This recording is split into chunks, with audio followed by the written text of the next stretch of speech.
نحمده ونصلي ونسلم على رسوله الكريم أما بعد فأعوذ بالله من الشيطان الرجيم بسم الله الرحمن الرحيم يا أيها الذين آمنوا من يرتد منكم عن دينه فسوف يأتي الله بقوم يحبهم ويحبونه أذلة على المؤمنين أعزة على الكافرين يجاهدون في سبيل الله ولا يخافون لومة لائم ذالک فضل اللہ یؤتیہ من یشاء واللہ واسع علیم۔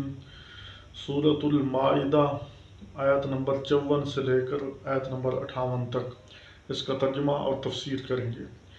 فرمایا یا ایھا الذین آمنوا من یرتد منکم عن دینہ، اے ایمان والو جو کوئی تم میں سے اپنے دین سے پھرے گا، فسوف یأتی اللہ بقوم یحبهم ویحبونہ، تو اللہ تعالیٰ عنقریب ایک ایسی قوم کو لائے گا جس سے اللہ محبت کرے گا اور وہ اللہ سے محبت کریں گے۔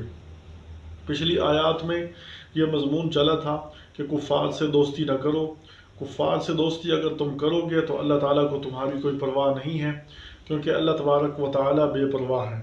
فرمایا کہ تم مسلمان رہ کر ان سے دوستی کرو یا پھر تم میں سے کوئی دین سے پھر جائے، مرتد ہو جائے، تو اللہ تعالیٰ کو تب بھی کوئی پرواہ نہیں، کیونکہ اللہ تعالیٰ اپنے دین کو باقی رکھنے کے لیے ایک ایسی قوم کو پیدا کرے گا کہ اللہ ان سے محبت کرے گا اور وہ اللہ سے محبت کریں گے۔ اللہ تعالیٰ سے محبت کرنا تو سمجھ میں آتا ہے کہ ساری کائنات کو پالنے والا ہے، اس کے احسانات، اس کے عطا اتنی ہے کہ ہر بندہ جب اللہ تعالیٰ کے احسانات اور اس کی عطایا اور اس کی انعامات کو دیکھتا ہے تو بے ساختہ اس سے محبت کرتا ہے۔ ایک آدمی کسی پر بھلا کرے تو وہ آدمی اس سے محبت کرنے لگ جاتا ہے، لیکن اللہ بھی ان سے محبت کرے، یہ کیسے ہو سکتا ہے کہ انسان کے کون سی خوبی ہے کہ جس سے اللہ بھی محبت کرے؟ تو قرآن حکیم نے وضاحت کر دی کہ انسان کی سب سے خوبی یہ ہے ان کنتم تحبون اللہ فاتبعونی یحببکم اللہ، کہ اگر تم اللہ سے محبت کرنا چاہتے ہو تو میری اتباع کرو، اللہ بھی تم سے محبت کرے گا۔ تو گویا کہ سنت کی اتباع سے اللہ بھی محبوب بنا لیتا ہے۔ تو یہ کون سی قوم ہے؟ یہ وہ قوم ہے جنہوں نے صدیق اکبر رضی اللہ عنہ کا ساتھ دیا۔ آپ صلی اللہ علیہ وسلم کے زمانے کے آخری زمانے میں ہی ایک آدمی نے، جس کو مسیلمہ کذاب کہتے ہیں، اس بے ایمان نے شریک نبوت ہونے کا دعویٰ کر دیا۔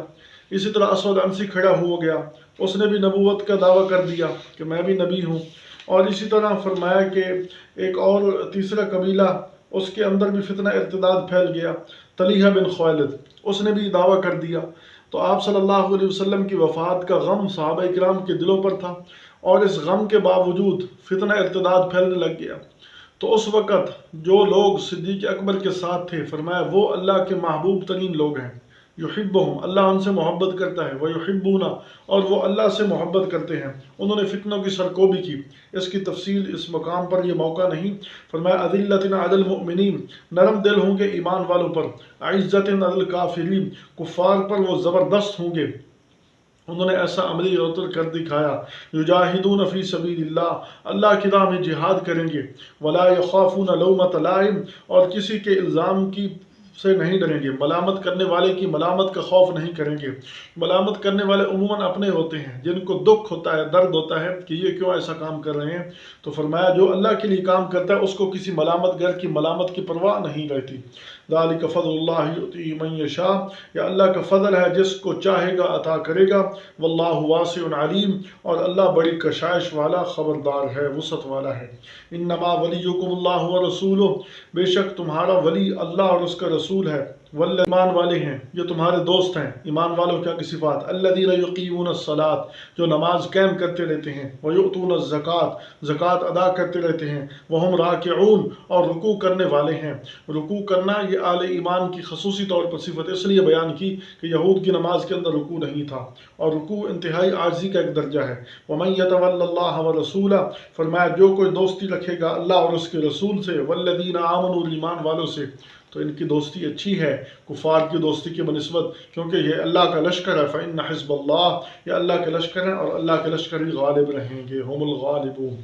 آگے فرمایا یا ایھا الذین آمنوا لا تتخذوا الذین اتخذوا دینکم ہزوا ولعبا، اے ایمان والو نہ بناؤ ان لوگوں کو جنہوں نے تمہارے دین کو ہنسی اور مذاق بنا لیا، बन कबलिकुम वल कुफ़ार औलिया, अहल किताब में से जो तुमसे पहले और कुफ़ार, फरमाया उनको दोस्त न बनाओ।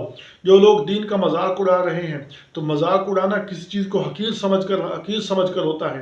किसी का मजाक उसकी हकारत की वजह से किया जाता है, ये हकीर है इसलिए हम इसका मजाक उड़ा लें। तो गोया कि अल्लाह के इस प्रोग्राम को, अल्लाह ताला के इस जो दीन का, इसका मजाक उड़ा रहे हैं, वो तुम्हारे खैर खा कैसे हो सकते हैं। गोया कि वो अल्लाह के साथ इस्तेज़ा और मजाक कर रहे हैं। फरमाया ऐसे लोगों को दोस्त ना बनाओ। अल्लाह के दीन का मजाक, इसकी कई सूरतें हैं।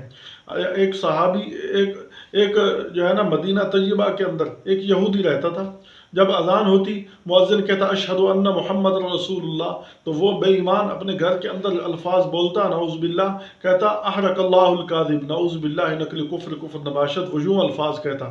तो उसकी सज़ा उसको यूँ मिली कि उसके घर को आग लगी और वो खुद जल कर राख हो गया, उसका घर भी जल कर राख हो गया।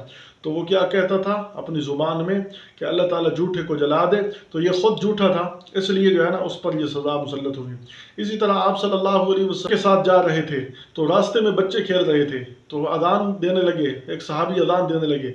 अबू महजूरा वो भी अजान सुन रहा था, बच्चा था, और भी काफ़ी बच्चे थे। जैसे बच्चों की आदत होती है, अजान शुरू हुई तो वो आवाज़ बोलने लग गए, जैसे मुअज्जिन कहता वो भी कहते। आप सल्लल्लाहु अलैहि वसल्लम ने फरमाया भाई इन बच्चों को पकड़ कर लाओ। तो सहाबा किराम उनको पकड़ने गए, सब भाग गए, अबू महजूरा हाथ आ गया। आप सल्लल्लाहु अलैहि वसल्लम ने फरमाया अबू महजूरा तो क्या कह रहा था। वो घबराया, फरमाया घबराने की बात नहीं, अब दोबारा कहो। उसने फिर शहादतैन कहीं। आप सल्लल्लाहु अलैहि वसल्लम ने रहमत का हाथ उसके सीने पर रखा, और अल्लाह ताला ने उस हाथ की बरकत से, और जो ही उसने कहा अशहदु अन्ना मुहम्मद रसूलुल्लाह, तो अल्लाह ने उस वो आवाज़ की बरकत से और आप सल्लल्लाहु अलैहि वसल्लम के हाथ की बरकत से उसके दिल में नूर ईमान दाखिल कर दिया। तो ये इसी तरह के, यानी ये असल में तो वो मजाक उड़ा रहा था। इसी तरह सदर अयूब के ज़माने में एक आदमी ने अपने बच्चे के कान में मुर्ग से अजान दिलवाई, मुर्ग की अजान दिलवाई कि अजान दिलवाने मुर्ग अजान देता है, तो ये मजाक उड़ाना है। इसी तरह पहली हिजरी के अंदर उबाद नामी एक गवर्नर था, उसकी दाढ़ी बड़ी लंबी थी, जब वो सफ़र पर निकलता तो उसकी दाढ़ी हिलती। उसके साथ एक शायर जा रहा था, उस शायर ने उसका मजाक उड़ाया, उसको पता चल गया, उसने उसकी खूब सरजनश की। तो ये कुफ़ार हमेशा से दीन और इस्लाम का मजाक उड़ा रहे हैं। इसी तरह फरमाया कुफ़ार आजकल बड़ी साजिश करके अम्बिया अलैहिस्सलाम के नाम की फ़िल्में बनाते हैं, इस्लाम का कल्चर दिखाने के लिए फ़िल्में बनाते हैं, कार्टून बनाए जाते हैं, जिससे पता चले कि ये इस्लाम है, हालांकि ये इस्लाम के साथ इस्तेज़ा किया जा रहा है, मजाक उड़ाया जा रहा है। इसी तरह कुफ़ार कपड़ों के ऊपर कलमा प्रिंट कर देना, ये भी इस्लाम के शायर की तौहीन है। आयतुल कुर्सी प्रिंट कर देना, ऐसी जगह पर प्रिंट कर देना कि जो इंसान के पहनना वहाँ बेअदबी हो, ऐसी जगह पर यह मजाक उड़ाना। फरमाया ऐसे लोगों को अपना दोस्त न बनाओ जो कि अल्लाह के प्रोग्राम का मजाक उड़ा रहे हैं, वो तुम्हारे खैर खा कहाँ हो सकते हैं। फरमाया वत्तकुल्लाह, अल्लाह से डरते रहो, इन कुंतुम मुमिनीन, अगर तुम ईमान वाले हो। ईमान तो है, फिर ऐसे मामलात में अल्लाह से डरते रहना चाहिए। फरमाया वइज़ा नादैतुम इलस्सलाति इत्तखज़ूहा हुज़वन व लइबा, जब तुम बुलाते हो नमाज की तरफ तो बना लेते हैं उसको हंसी और खेल।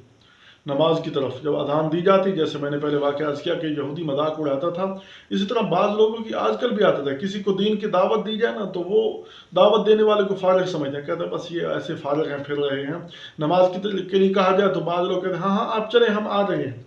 तो ये लोगों की आदत है, दीन का मजाक उड़ाते हैं, नमाज का मजाक उड़ाते हैं। असल में तो ये कुफ़ार की सिफत बयान की गई, लेकिन अल्लाह माफ़ करे आजकल जहालत की वजह से लोग दीन के कामों का मजाक उड़ा देते हैं।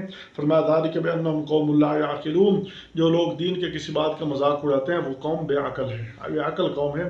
बेअक़ल कौम तो काम ही यही है, उनका काम ही यही है कि दीन का मजाक उड़ाया जाए। अल्लाह ताला हमें महफूज रखे, हमारे ईमान की हिफाजत फरमाए। वमा तौफ़ीक़ुना इल्ला बिल्लाह।